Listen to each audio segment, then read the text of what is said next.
Go come if you ain't trying to go get it. I fell in love with a vision. When completed the mission, now I proceed cause I'm driven. Slipped and fell a couple times, that's what I needed. I'm tripping. What up, y'all? It's Kristin Marie. Welcome back to another episode of Imperfect on Purpose, my podcast about the imperfections that we go through in life and how that journey, or how those imperfections along the journey kind of shape us. So today I'm with my girl Lexis, better known as Locs by Lex or NaturalBaeLocs. She's a lock specialist, a TikTok creator, and a soon-to-be cafe operator / owner. So let's talk first, I guess, about the cafe. So you're combining kind of a salon with like a gathering space that specializes in vegan food. Yes. Okay, so tell us a little bit about it.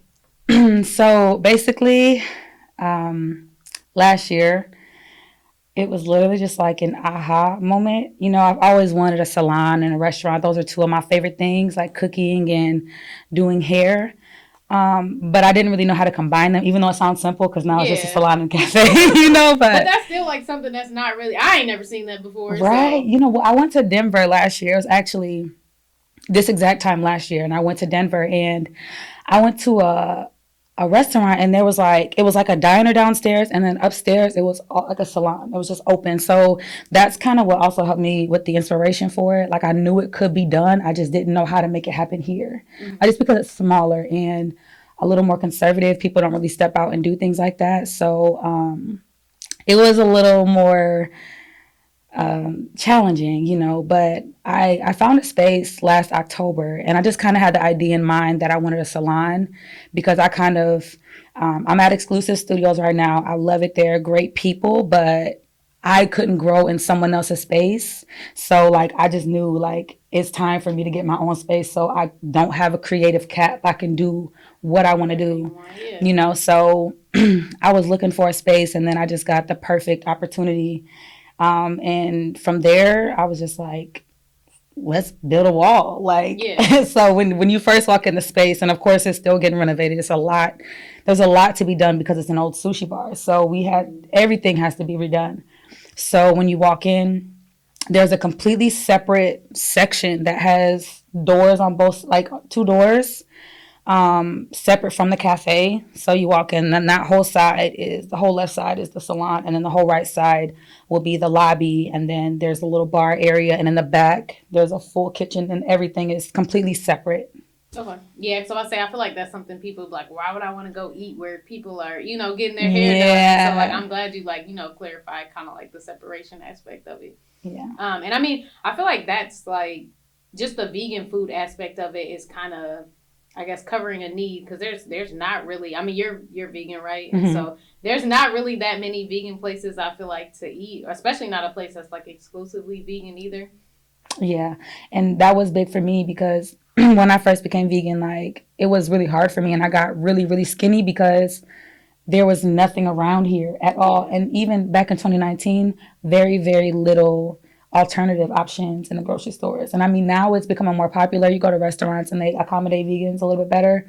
But there still isn't a place that caters to vegans. So I've traveled, and I've been to a couple of different places, and every vegan restaurant I go to it has a different vibe. And there isn't a space here that just has that vibe. So, you know, I figured, like, with who I am and already being known for being vegan and stuff, like, and already having a passion for food, this is something that I can do and I can bring to the city.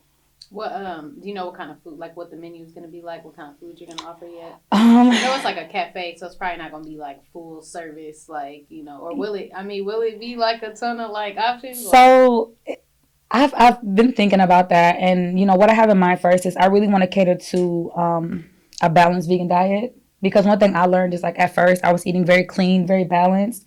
But as soon as I learned how to cook with vegan alternatives and make the things that I used to eat, like, so I started eating those, and I'm like, man, like, then I start feeling like how I used to feel. So, you know, I want to try to find a healthy balance of, like, comfort foods, but I also really want to have very well balanced foods with all the nutrients that we need as vegans, because, you know, we do get a lot from meat, and even though our body doesn't break it down the way that it should, and it can cause issues with people, and I don't want to get all into that, you know, because people are just like, some people choose to eat meat, you know, and I have no issue with that, you know, but I just want to make sure I'm giving a balance of the comfort foods, or where people want like, oh, I want to come and try that, but also for people who want to be a healthy vegan, they have that option as well. I feel like that's good to have, both options. Mm-hmm. And, a very good balance is that's always the best way to go. Right. So speaking of, doing hair and locks, how long has it been that you locked your hair, and I guess what gave you that inspiration to do your own? So my hair has been locked for 2 years now. And the inspiration behind locking my hair was I wanted that freedom. So like doing locks and just doing hair in general, it made me think a lot about my journey with my own hair growing up. I used to get perms as a kid. I didn't really have a good relationship with my hair. My hair was always referred to as nappy. And I always wanted to wear my hair free and down. But of course, if it's nappy, people are just like, you need to do something with your hair, girl, something like that. So, a lot of my clients really inspired me, especially the women who came in and decided to lock their hair, because it is a big step. And I guess you have to go through different phases when you have locks, and those are hard to face in the beginning. And a lot of people say they don't want to start locks because of the ugly phase. And so for me, it took a while to be comfortable enough with myself to face that ugly part, and a lot of people downplay it, but that ugly phase of having locks is very important because it allows you to like look deeper within yourself outside of what people see, and you have to dig a little deeper. So, I got more comfortable with myself, and it made me feel like if I'm gonna be as powerful as I want to be and as powerful as I know I can be, like my aura has to be stronger, so it just made me think about my vibration and how I'm operating in different spaces, and being able to do that with my personality and not being so focused on how I look. That makes sense. It's like the is that Erykah Badu, the I'm Not My Hair? Who is that? You know what song I'm talking about? No. It's not. No? It's not clicking. There's a song and like I feel like it's Erykah Badu, but maybe it's not. But it's like one of those like, vibey like singer rapper girls, either her or like Lauryn Hill or somebody like that. And they're talking about basically like I'm not my hair, and like I don't know, it just describes like different stages with your hair, and like thinking it's nappy or like whatever, not being professional, which is also like another problem. Mm-hmm. And so like it's kind of like that, like you learn to like like it doesn't matter what my hair looks like, I'm beautiful regardless. Mm-hmm. So I definitely understand that. So yeah, I feel like a lot of people when it's time to like lock their hair feel like this is like a really permanent decision to make. Is that true? It isn't, because you can always come them out, you can always cut them off, but when people, I always do consultations before I start locks, because I ask if they're prepared to commit, because it is a commitment what's more about committing than being permanent, because like I said, you can always cut them out or whatever, but it's like, if that's how you feel when you're going through a rough patch with your hair and you can't commit to your hair, then what else are you stepping away from or not able to commit to? So like, how you are with yourself, I feel like that could be a representation of, how you operate in other areas of your life. So, it is important that people know it's a commitment, and you can always cut them out, and it's not a service I offer or anything I recommend. I'm always tell you like, there's a way to fix it. It's another journey, it's going to require more, but, I always encourage finding a way through it instead of cutting locks off or coming out. Definitely. That's good. Because I feel like some people just think like, oh, I'm tired of, dealing with my hair, I'm just going to lock it up or like whatever. But like, you still going to have to deal with it because it's a whole process of like getting it to where it needs to be and like locking it up completely. So I did a little bit of research, and so locks are said to have originated in either like Egypt or like India back in like 2500 BCE. Mm-hmm. So like they found like mummies, I guess, with like kind of like hair, like locks like still intact from like Egypt, and then in India there's like scriptures that talk about like twisted locks of hair. So they were trying to figure out, kind of like where the origin was. But it's also been known, I guess, like in the Black community as kind of like a staple of like a Black hairstyle. Yeah. Do you feel like other races or other cultures should be allowed to lock their hair? Like, how do you feel about that? So, I need to be careful how I say this. So you can plead the fifth too. You know, no, I'm gonna answer it because a lot of people ask me if I service other people, outside of the Black community, and I do, and I have, but it has a lot to do with that person's energy and why they have locks. So I won't do it for any and everybody, but regardless if they have locks or not, it always will have a different meaning for us, for the Black community, than it will for them. For them, it's just, honestly, I don't know why they do it. You know what I'm saying? It's like a hippie thing. Yeah, it's. Yeah. But then again, there are some people who, and I've serviced white women who have locks that just have that very wholesome, honest, genuine vibe where it's like, I'm not going to turn you away because this is an extension of it. It's deeper to you and it means more to you. But if you're just a person who's like, oh, locks look cool and dirt got locks, no. Yeah. Sorry, you're going to have to find somebody else to service you, because for me, that's not honest, Yeah. And so to answer your question, like I said, a few people I've serviced, but it really does depend, and I'm very particular. That makes sense. Yeah.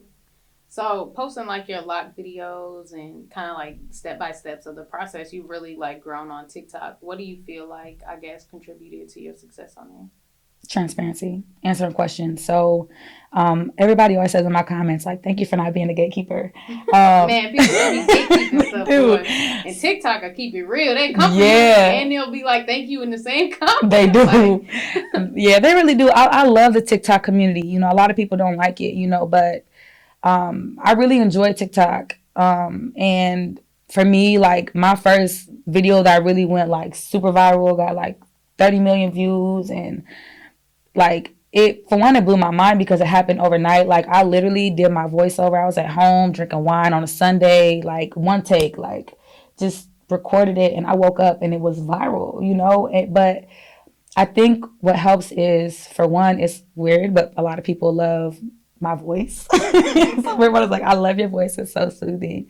And also, like I said, I answer questions, and I take care of my clients. So, a lot of the people who come and see me, I understand how locks are, especially having them. So prior to having locks, starting my locks in 2020, it was just kind of like a protective style. It's just kind of like you do it. I've always been intentional about my work, but I didn't take locks serious until after I had them. And when I was going through my stages, I see how fragile locks are and how they could really make you feel, and how they are an extension of you. So, I take care of my clients, and I express that in my videos. And I don't say smart remarks about my clients, and I educate them. And, I try to really build a relationship with my clients so that, they feel comfortable coming to me if they have dandruff, or if their locks are breaking off, or if they're having real issues with them, and I think not my clients, but just the TikTok community was able to see that, and they embraced that part of my professionalism and the fact that, I'm really a nice person. Yeah. No, and TikTok definitely, you have to be number one, original, and then transparent is super big on it. Is. And then that community isn't for the weak, but it's not. It's not how to let them know. I will block you and delete you, and stop coming for me. Yeah, I let them know. Y'all not gonna disrespect my clients on my videos. I'm not gonna allow that. And I've done that on Facebook before, where I remember the first time I ever reattached somebody's locks, there are people in my comments laughing like it was funny. Bro, I will block you and delete you for disrespecting my comments. And how would that make me look if my comment comes and looks, and not my comment, my client comes and looks at my comments, and they see that I'm either allowing it or even participating in them being made fun of. I wouldn't do that. Can't do that. Kudos for that. So, which is funny too, when we talk about TikTok, because I swear, remember telling you that when TikTok first came out, bro, you gotta post on TikTok. And you was like, I saw what you do, blah, blah, blah. And then one day, I'm man, I knew this was gonna happen. I told you he was gonna blow up on there. I'm this content is gold for TikTok. They will eat this up, and they are, because you had 525,000 followers on there. So, hey, man, I'm glad you did it too. Now, Instagram has reels too. You should start kind of I guess cross posting and like uploading the same ones on like Instagram too. Yeah, and I've thought about that and I've tried it. I really need to, but I'm kind of like I can't multitask between platforms. So I feel like the more active I got with TikTok, I stepped from Facebook and I stepped from. I never really was big with Instagram. I just can't vibe with. I don't know what it is about it. Yeah. I just don't vibe with it the same. I think it's because of the aesthetic and the hashtags and all of that. You know, like I'm not doing all that. You know, with TikTok, all I got to do is just say what I want and just let the algorithm do its thing. And people are more interested in locks now. So, you know, if people want to find my Instagram, go through TikTok. Nah, for sure. What was I gonna say? You should start posting more like vegan content on there too. I feel like they'd like that too. And see, I thought about it, and I'm trying to find a way to incorporate it. But so like one time I did make a video about like health and stuff like that, and it didn't get any views. Like it was just weak. No, that don't got nothing to do with the people though. That's TikTok's algorithm is stupid. Like it works sometimes. Like it really works when it really works, and then other times it just don't work at all. Cause like you could spend 2 hours on a fire video and post it, and TikTok would be like, we're not gonna show this to anybody. And then you could spend 2 seconds on like one time I posted a video of my daughter dancing to like Baby Shark, 100,000 views like this. Yeah. A video I spent 2 hours making. 20. I'll be like, bro, what the heck? Like, this is quality right here. And y'all, no, you just got to keep trying. Because, like, the algorithm has to realize that, like, people watch. Like, that means it only showed it to your friends if it didn't get any views. Like, people that are, like, you're connected with and they're connected with you. Like, I don't know. Sometimes it does, like, weird stuff like that. But, like, it's because you posted something different. You have to just keep posting that until one of them blows up. And then it'll allow you to post that content. TikTok is so weird when it comes to, like, you switching up your niche. But yeah, it's just one of those things you just gotta be persistent. That's the thing. I just didn't know, like, part of me, like, you know how I only do locks? I didn't know if, like, how to go about incorporating being vegan and that lifestyle into the hair page. Because I kind of, you know, part of me is like, I should just make this completely exclusive to locks so people know, like, because I want it to be where people, like, they have a question about locks or they are curious about locks, something they know to go straight to my page. But I don't want to get off of. I'm not a person that. Well, I guess I am because I'm about to have a salon and a cafe in one space. That's definitely the easiest way to kind of. So like, maybe when it's open, then I could do it because right now I can't do it if it doesn't feel like organic, like if it's not flowing right now. You know what I mean? So when I get in the space. It'll probably be a lot easier. For sure. Yeah, that's definitely like the best way to kind of like do it too. Combine it too. Yeah. So this is a new segment that I created. So it's called Likeminded Lightworker. And this segment is inspired by a blog created by my friend Logan to help guide people towards spiritual, physical, mental, and emotional wellness. So y'all can check out her blog today at lightworkernamelogan.com. So the way this segment works is you kind of fill in the blank of these like spiritual guidance questions, like with your like favorite, I guess, best practices. Okay. So like it's kind of like they wouldn't be long answers. It'd be kind of like a one word or like one sentence, like answer. Okay. So my favorite place to meditate is not mine, but like yours. So like you're answering the question like you. At home. Okay. Oh no, go ahead. Like a specific place in my home? Nah, I mean, if there's like you like, I do it in the bathroom, like in the shower, like something like you can be real specific if you want. Just in my living room. I do it to music, so it would have to be like 432 hertz. That's my tone. So yeah, at home.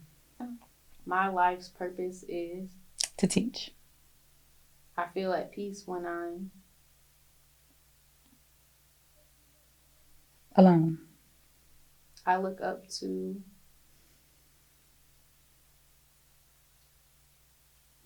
and that answer, it doesn't have to necessarily be like a person, like it could be the sky, the moon, like you can answer it however you want, like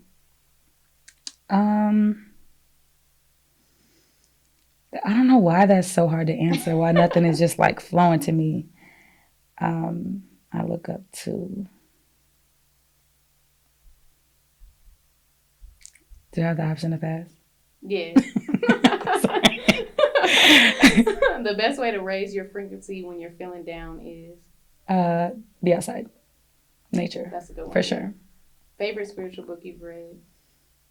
Or I guess like wellness, spiritual, like. I have two actually. So I think the easiest one to read for beginners would definitely be wow, did I really forget the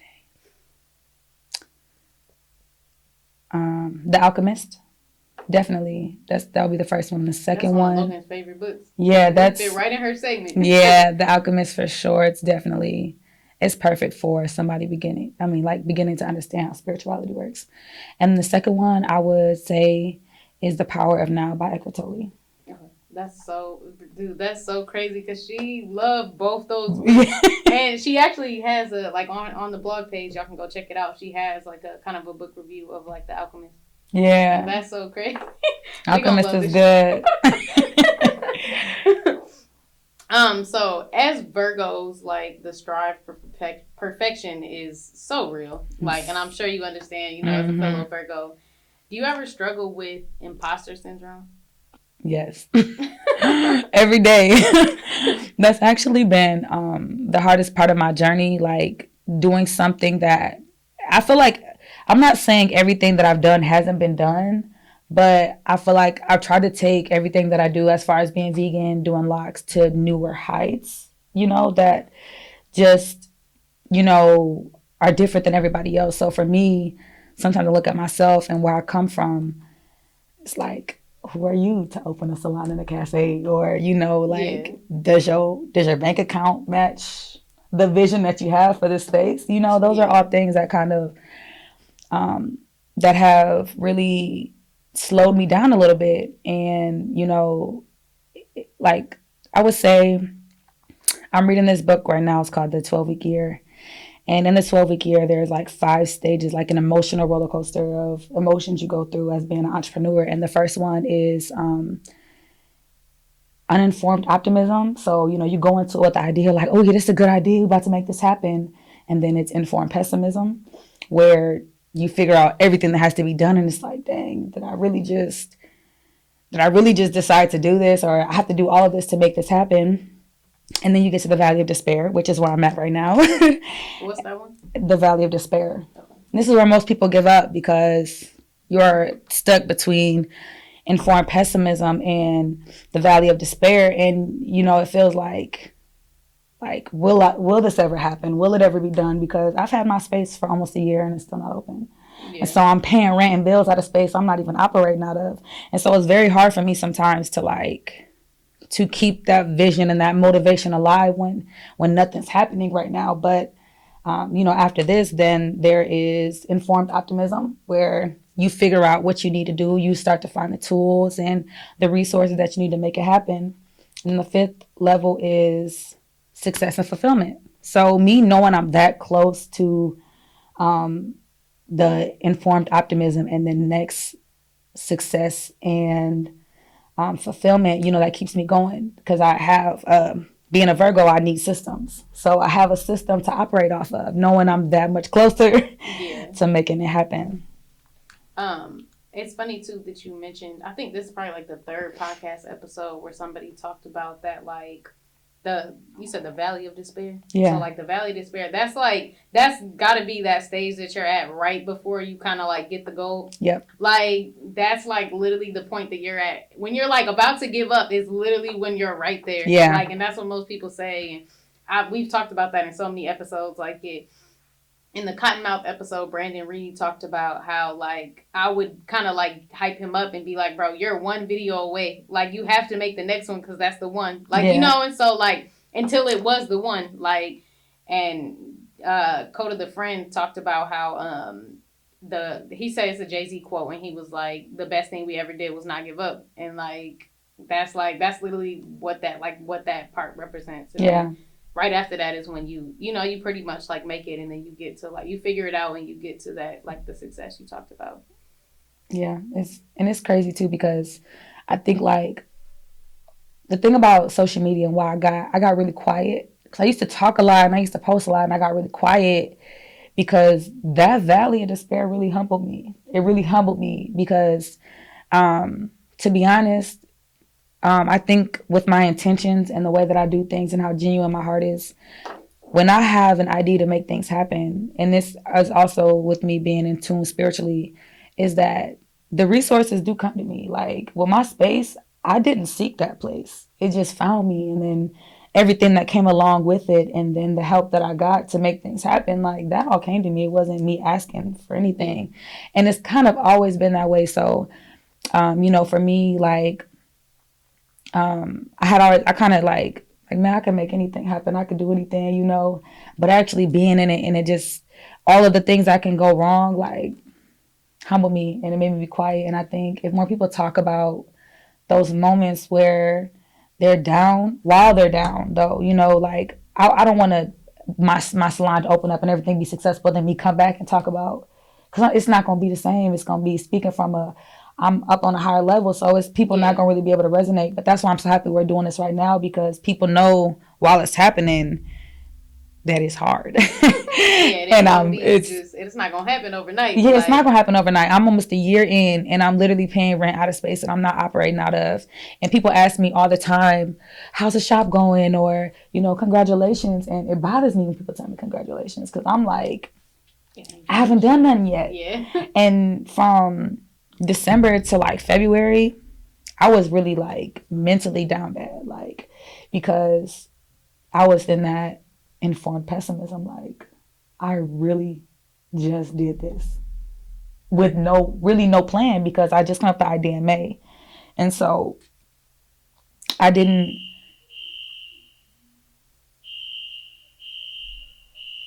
Not the fire alarm.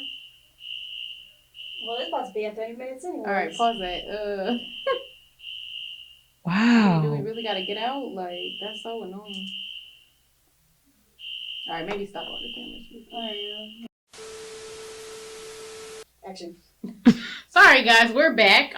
We actually got stopped by the fire alarm and had to evacuate the building. And we had a good time though out there talking with some interesting characters and insert clip now. So yes, y'all gotta see. Clips, Dr. Dude, Music Man, Harry Hippie, all of them.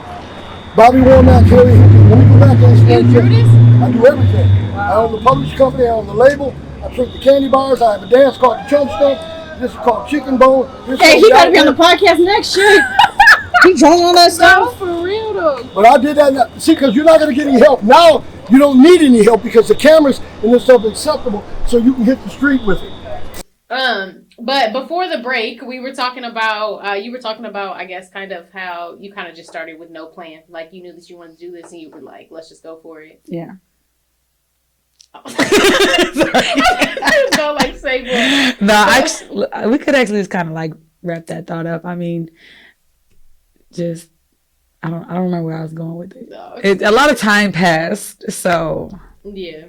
But before we even got on kind of like the tangent of like you starting the business and everything, we were talking like a little bit about imposter syndrome. I don't know if a lot of people know what that is, but it's kind of like this like doubt that you feel like you don't deserve like your accomplishments, or like fear that you're like not good enough. So when did you first, I guess, notice that you were like struggling with that? I think I think I kind of like always felt like that. Like it's just been something that has always followed me. I just never had a name for it. I never knew what the feeling was. I was never able to really identify it. And then one time I was listening to a podcast about imposter syndrome. And then when I heard it, like everything clicked for me. And I'm like, oh my God, this is what I've been feeling all of this time. And like for me, knowing that it had a name, like that just, it made it better for me. I knew how to deal with it because it's just a feeling that doesn't really, it's not necessarily true, because my thing was, again, with my childhood and the way that I grew up and the lack of, like, I didn't have anything growing up and I came from nothing, so I didn't feel deserving of a lot of things, and I didn't feel, I always knew I was different, but I just didn't know like what to do with it, you know what I mean? So, figuring out the name imposter syndrome and again being able to attach it to something and knowing that other people felt the same way, like it helped me out a lot. I think society too, like a lot of times as women, and minorities and double trouble if you're a Black woman. Like, you know, they kind of tell us or make us feel like we don't belong in these spaces. Do you feel like a lot of that stems from, or a lot of the imposter syndrome stems from, like, not being able to see people who look like you in, like, the spaces or positions that you want to be in? Yeah, especially, like, you know, with what I'm doing, it's so different. And I mean, it's different now because I guess, like, starting after 2020, there are a lot more people beginning to take risks and stuff. So, you know, there's some encouragement there because there's a lot more people to relate to. But prior to that, it's like there wasn't anyone to connect to or anybody that made me feel like, or that I could talk to that, you know, could be like a mentor to me, like, I've been where you are and this is what I do to overcome that or anything like that. So, you know, especially like with South Bend the way that it is, you know, all of the businesses, for me, everything seems so far out of reach. Even though it's such a small city, it still felt like that for me. I mean, starting a business is hard. Like, it's not, you know, it's not an easy feat. Like, it's not. General. It's not. And there's so much to learn. And I remember one thing in particular that, like, will just always sit with me. And it's something that will motivate me, you know. But it really was, at the time, it really bothered me really bad. I remember meeting with someone from the city, and we were supposed to be meeting about resources. She didn't come with nothing. Not a laptop, notebook, not even a pen, like nothing. And I got my computer, I got my everything ready to take notes, ready to talk to. I'm just ready to go. And she didn't come with anything. And then for me, I was like, okay, so this is what y'all got to offer. Like, y'all not used to dealing with people like me. So when you're supposed to meet with someone like me, you bring nothing to the table. Yeah. You know what I mean? So that's something I will always remember.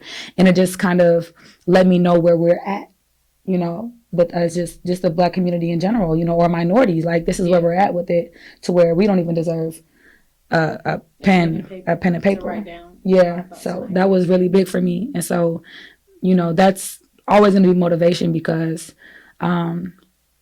you know, it made me realize I've tried to proceed, and this is not to talk bad on the city because overall I love the city of South Bend, but at the same time, you know, they're making changes now and I see that, but at the same time, like, I've reached out for help from multiple different people and I get nothing back. So for me, it's like, okay, I'm gonna make this happen without the city, and then I'm gonna point it out and address the issue later. So I'm just letting y'all know, be prepared when that comes, because I'm going to address it. This is a problem that, you know, this idea that I have, and not only that, but the gap that I'm trying to bridge, like what I'm trying to make happen with the community and just the space within itself, like, and everything that I've presented to them, you'll have no desire to help.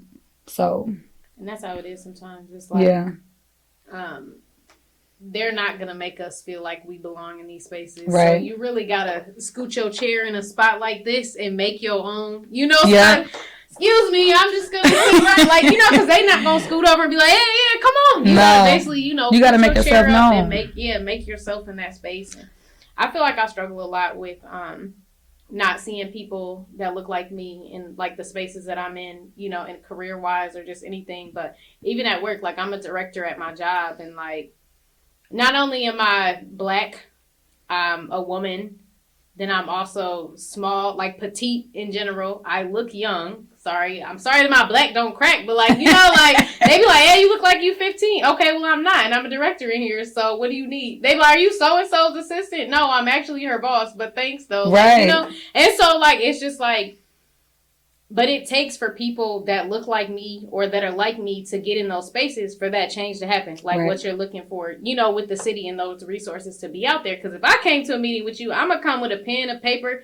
already my suggestions, you know. But, like, if there's not people that are proactive like that, or not people that, you know, they probably didn't take that meeting with you that serious. Yeah, like, you know, like, that's exactly what happens. And so, like, we just got to make sure that for, not just for us, but, like, future generations, like, behind us, that they don't have to feel like that. Right. Like, what do you think we can do to make sure that those behind us don't have to wonder, like, where they belong? Like, what can we do to make sure that they feel like, you know?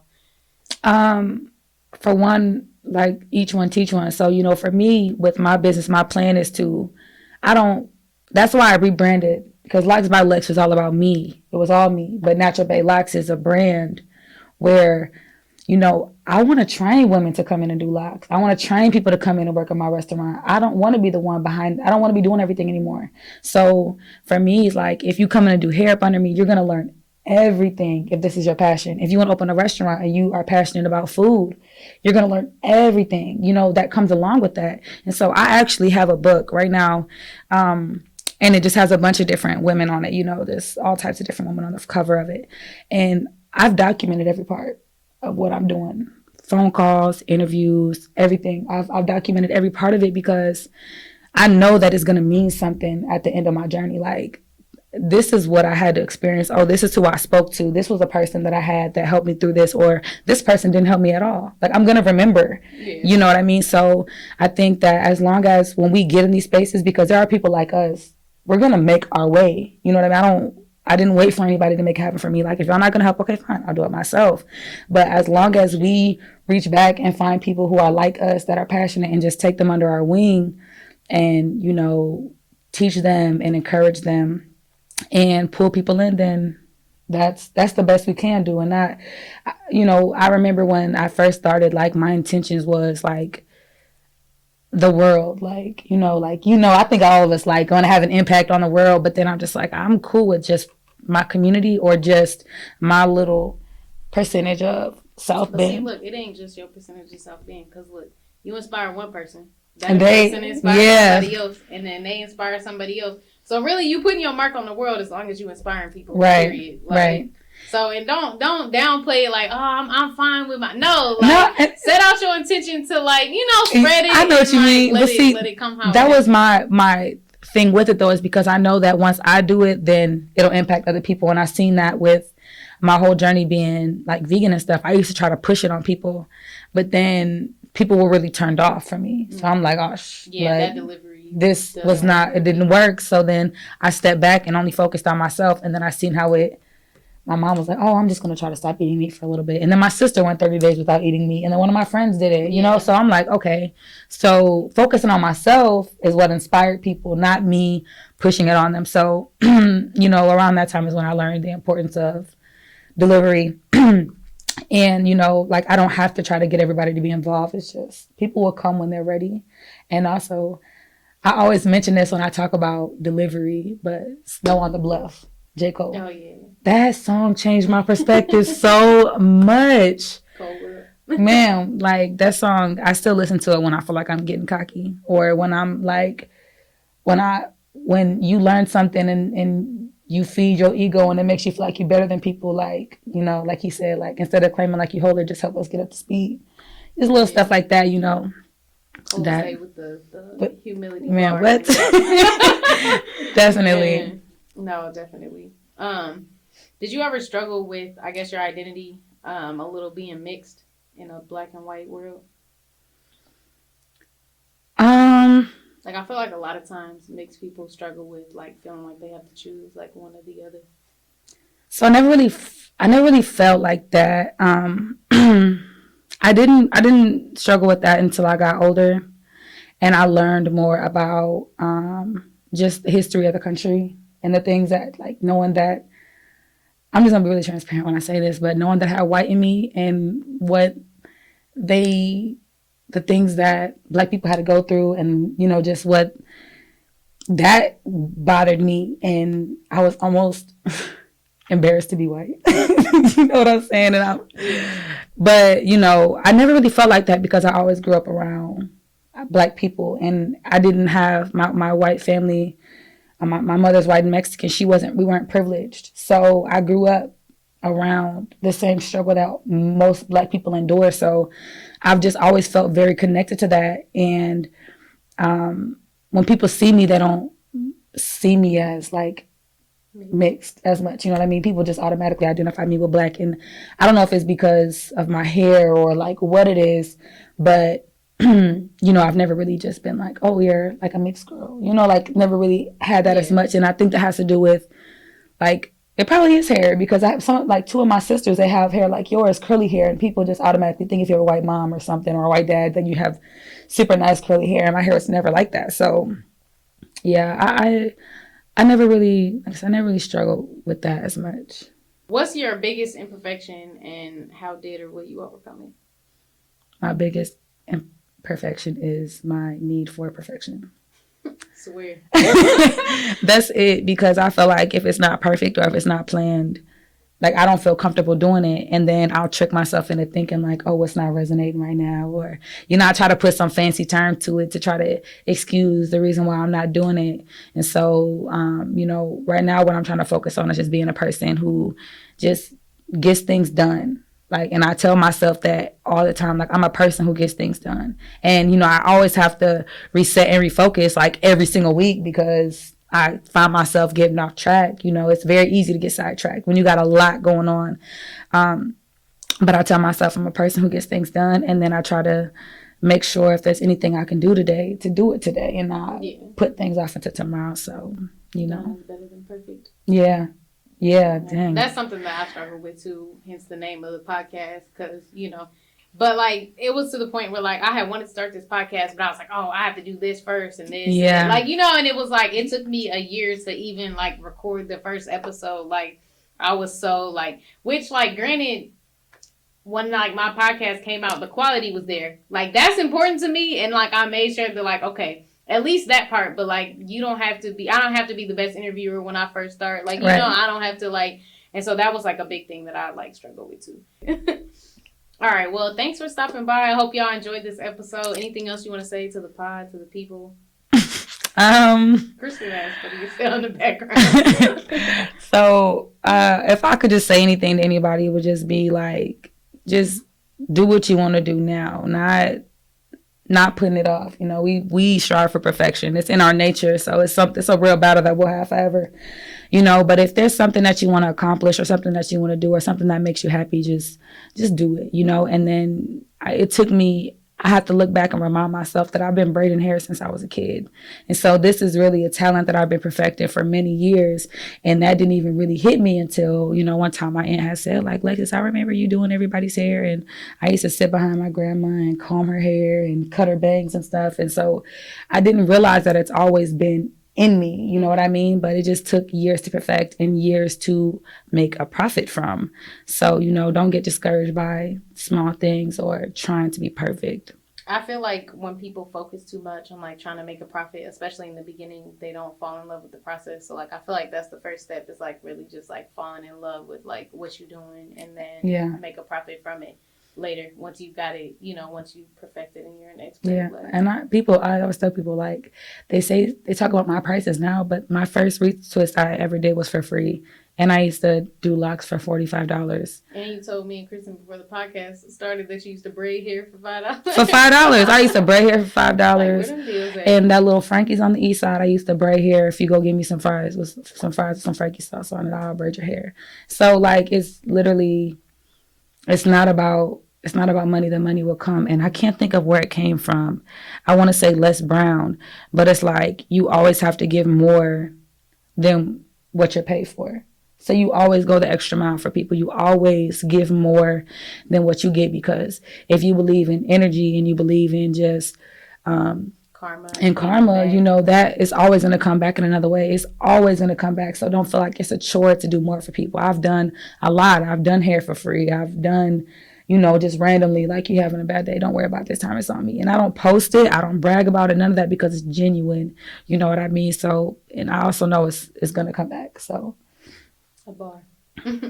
But thank y'all for watching. Share it, subscribe, like, all that. Hey, it ain't gonna come overnight. We done seen so many nights. We had to start from the bottom. We done heard so many lies, but we still made it this far. Even though they tried to stop us, I can't believe that we made it.